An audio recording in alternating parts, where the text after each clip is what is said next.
Hi everyone, and welcome back to designing a website in Figma. In today's video, we're going to create another image for our features page. This is the final result. Let's get into it. So in the previous episodes of this series, we have created these two images. We have created a mockup for an iPhone using simple shapes, and then further by utilizing simple shapes and effects, we have created these two images. One is for the first feature that is supposed to signal somehow that you can track your progress, and the second one has something to do with note-taking. The third one that we're gonna create today will have something to do with device synchronization, or just backing up across your devices, right? So what I'm thinking that we could do here is basically have one main object, which would be probably a screen or something like that. And then on each side you would get like phone and then maybe a tablet. And you would get these three devices essentially. And then what we would do is basically create some kind of a circle around this whole group of elements, right? This is just me sketching down some my thoughts essentially, so we're going to recreate this from scratch. So this is what I'm thinking, right? So you would have three devices, you would get some kind of a symbol that would show that everything is being synced across all these devices. And again, using simple shapes, simple shadows, simple effects, we are going to create something that will firstly go together with the remaining visuals, and second of all is going to respect this micro branding of this third feature that we have here. These colors that we are using here is blue and white. That's what we're going to use with this sketch. So why don't I duplicate the second feature visual, the frame, right, and rename this to third feature visual. And then again, I am going to do two things. I'm going to ungroup all of this, so selecting these things and then Command-Shift-G, and then I'm going to remove this and remove this again, and then probably this as well, and all these things inside of this phone, right? So we basically just get a blank phone. Then additionally, what I'm going to do is select this whole frame and remove these fills, and then add a new one that will be this color essentially, right? So with this frame selected, let me press I and then click on the blue area right here. This is going to update the image, update the frame to be with a blue background, right? I think we could create some more depth to our background. I think this is just too flat. Let me just move this outside of the frame for now.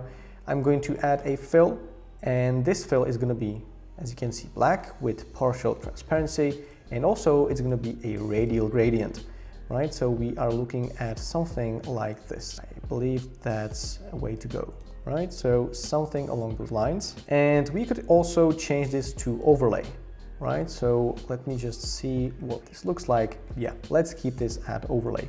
So what I did is with this new gradient, this radial gradient that we have created, it's of course going from black to transparent black. I clicked on this blend mode over here and then selected overlay, right? So that's how you select a blend mode for an individual fill layer. Then I'm going to select this fill layer and press Command D, which is going to create another radial gradient. This time I'm going to change these colors to white, right? So I'm selecting each of these points and changing them to white. This is going to stay at overlay. So the blend mode is going to be overlay, but the gradient is going to originate from the top part of this frame, right? So yeah, so this is kind of what we get, right? You get this subtle effect where if you just compare these two, if you compare the right one, which is before and then after, it's a very subtle difference, but I just think it makes the whole layout look more interesting. If we don't like this, we're gonna remove it as usual. We just have to test and see. I am now going to simplify our phone mockup, which means I am going to remove these buttons, right? Let me Command and Shift click these buttons, and I'm going to remove them by pressing backspace, similar to this one, the power button. And then also we get this rectangle with the silver lining that I'm going to remove as well, right? So what we get is a very simplified version of our phone mockup.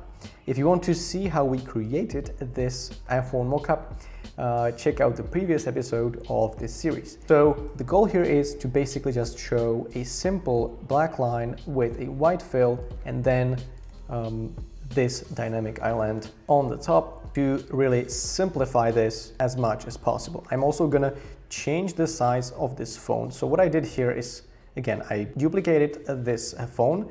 I then dropped that into our frame, right? As you can see, it's now inside of the frame.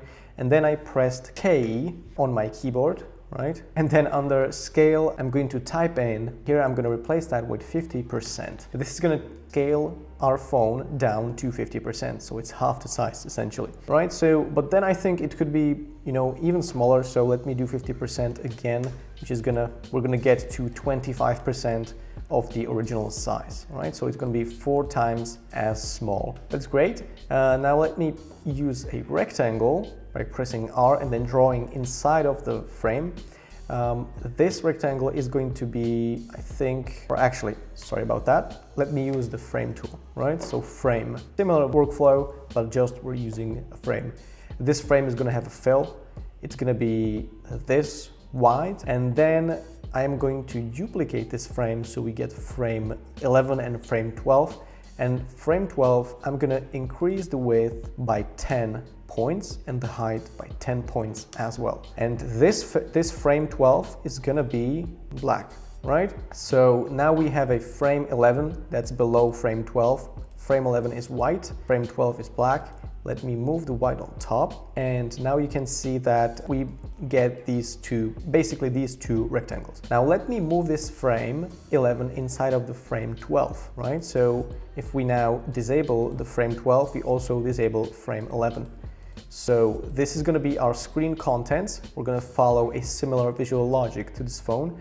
We're going to have black edges and white center. So let me take this frame 11, let me actually rename this to screen contents and frame 12 to green. Let me take the screen contents and press Option H to center this object horizontally.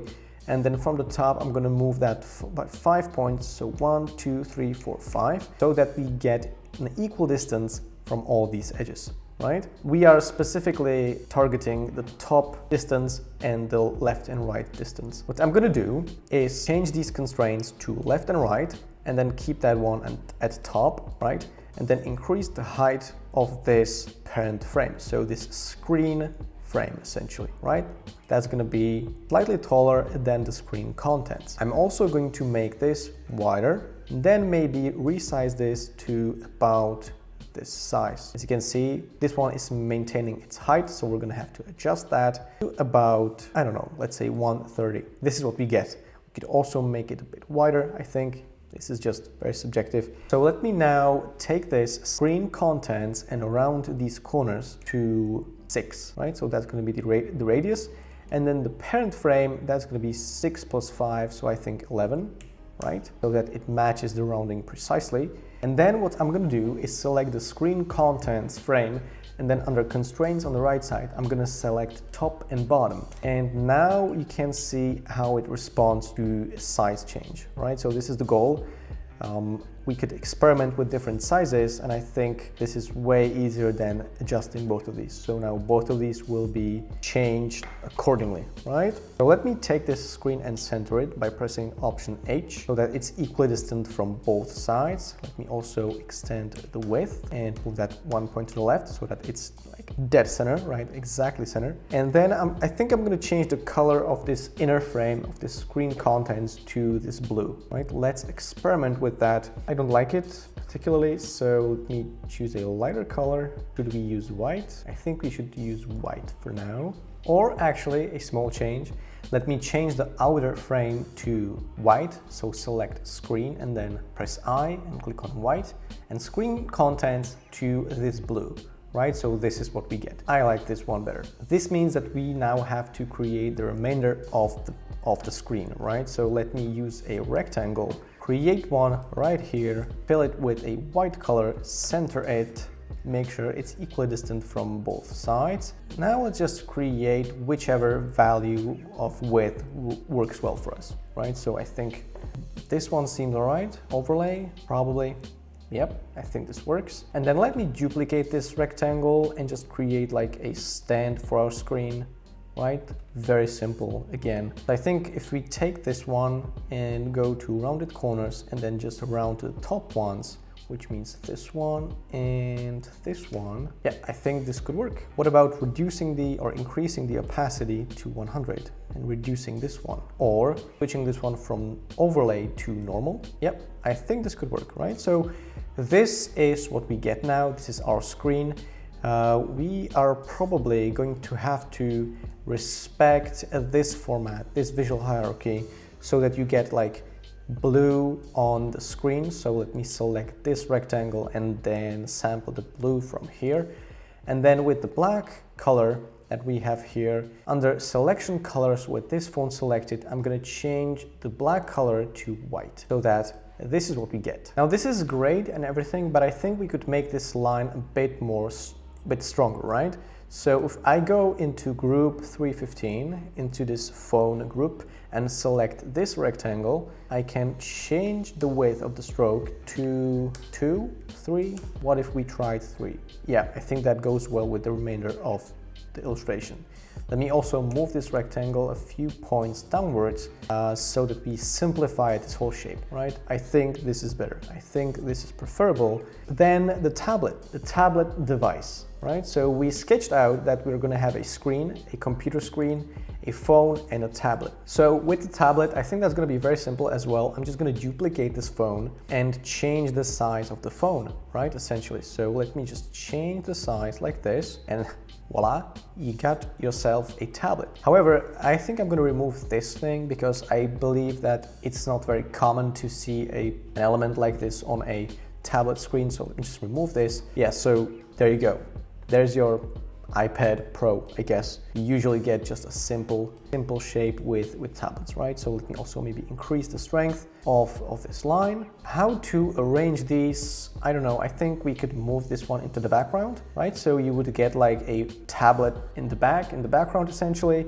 Then the phone would be in the foreground and the screen would be somewhere in the middle, right? I think that could work. And also, what if all of them were aligned to the bottom? So that means like this. Is that going to work? Yeah, I think so. So what you're looking at right now is something between an icon and an illustration. I honestly don't know how I would categorize this one, but I think it's more of an illustration because we're going to add some more detail, but the simplicity of shapes that we're using for individual devices it's extremely simplified, right? So very simple shapes, but we are going to work on this further and maybe we're going to see where this takes us. So let me now create let me just actually duplicate this circle, and let me just reiterate on this actually. Let's actually create this one from scratch. So I'm going to press O on my keyboard and click once. This is going to create a circle. With this circle, I'm going to remove a fill,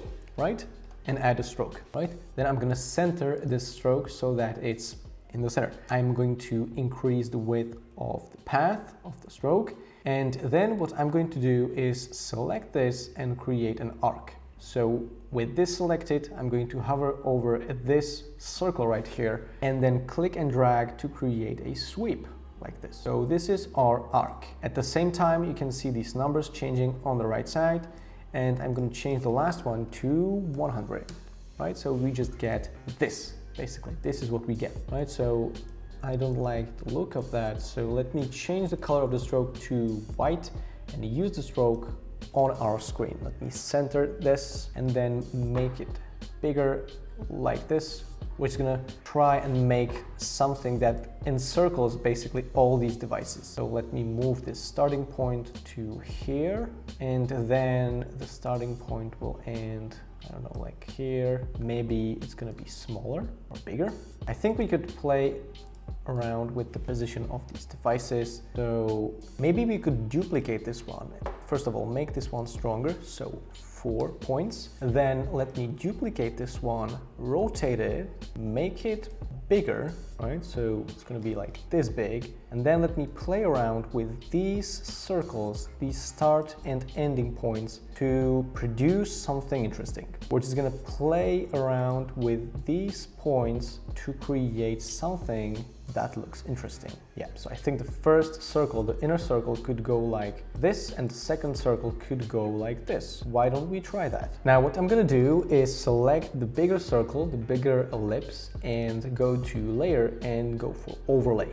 Right, so we get overlay. Then let me reduce the opacity of this, and also probably go to stroke, then select angular gradient, and this is what we get. We get basically a gradient that goes like around a circle essentially, right? So we can add another point.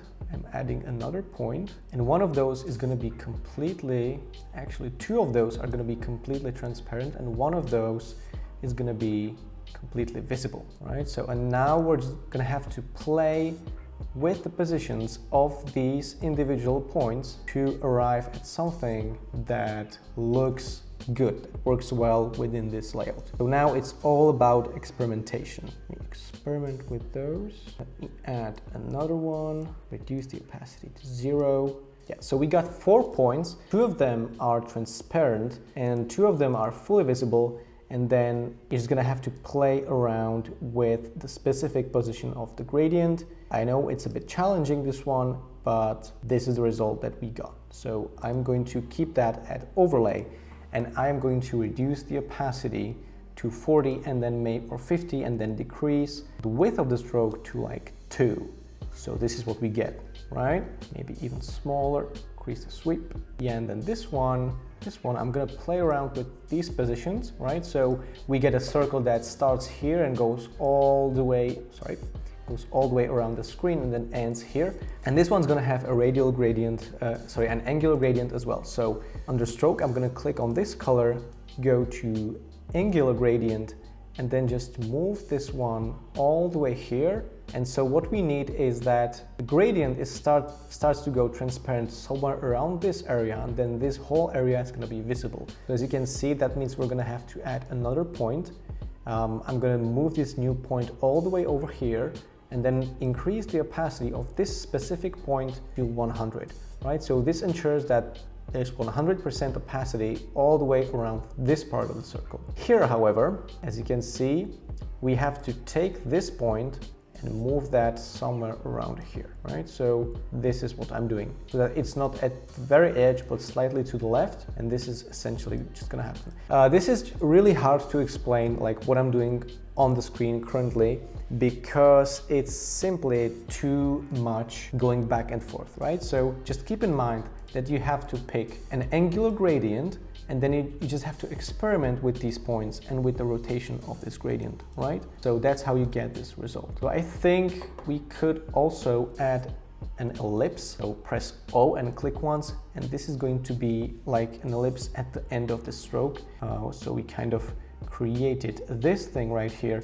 And then let me add a shadow, right? So let me select this line, drop shadow, increase Y coordinates, increase the blurring, and just create a very, very subtle effect, very subtle shadow, right? Brilliant, that's one. And then probably let me just take this frame, the screen frame, and then add a shadow as well. Again, significant blur, Y coordinates, negative spread, opacity is gonna be limited, but we're gonna get a big blur. That's the main thing. Right, so this is what we get. And then I think I'm gonna copy this shadow from the screen to the phone, right? So that we get this essentially, so that we get a bit more depth, and then copy that onto the tablet as well, right? So we get now these devices look as if they are floating in the space. It adds a bit more depth. I think that's better, right? So I think I don't like how all these lines meet in this place. So why don't I actually move this screen probably? Let me move this screen like 10 or 20 pixels to the right along with these remaining elements, and then let me move the phone somewhere over here, or maybe just 10. Yeah, I think that's better, just 10, just so that all these lines don't meet right here, right?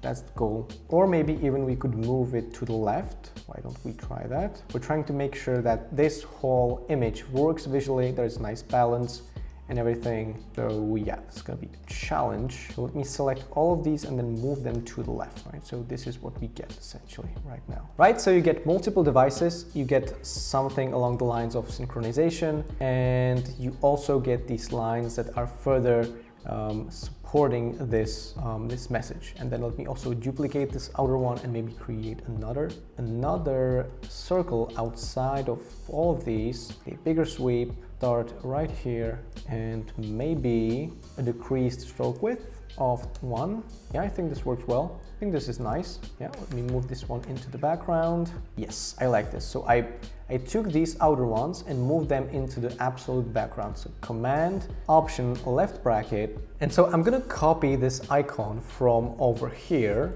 right? This icon. Let me actually search for a features icon, drop it right here, change that to variant 3, I think, yeah. Detach the instance by pressing Command Option B, ungrouping this whole thing, and now we get this icon. That's what we needed. I'm gonna ungroup this further and take this check mark. That's what I was here for. So I'm gonna take this check mark and increase the size to 300%. Yep. Probably this size, and then Shift A on this check mark, center the auto layout and change the size of the auto layout to fixed, and go for like 80 by 80. Let's try that. Maybe a bit less, maybe 60 by 60. Round these corners completely and add a fill, a blue fill. So this is what we get. We get a synchronization icon. I'm gonna paste that directly into the screen. And right now I'm gonna apply the shadow effect so that we get some nice elevation above our icon, or above our screen, sorry. Above our screen, decrease the spread, increase the shadow, increase the blurring, something like that. And also, I think I'm going to, with this icon selected, with this auto layout selected, I'm gonna add a new fill. It's gonna be white, and this fill is gonna be overlay, right? So overlay. Now this screen looks Twitter verified, right? It's very similar to the Twitter checkmark. I think I'm gonna keep that at 40%. And we wanna signal that you kind of synchronized everything across all your devices. So why don't I just take this checkmark and move that over here, over to the phone. Command Option right bracket to move it to the top, K on my keyboard, and then 70% on the size to get something smaller, maybe even 70% again, so that I get something like this, right? We want to make sure that for smaller devices, this check mark is smaller. And then for the tablet as well, center that, make it bigger, I think, like this, and move that behind the screen. So you can't really see the arrow, the check mark behind this screen, but I think we're gonna just do this. Or we could move the entire tablet, yeah, so that it's slightly outside of everything. And just to make this a bit more interesting, let me select this screen contents frame, and then under fill, I'm going to create a new fill layer.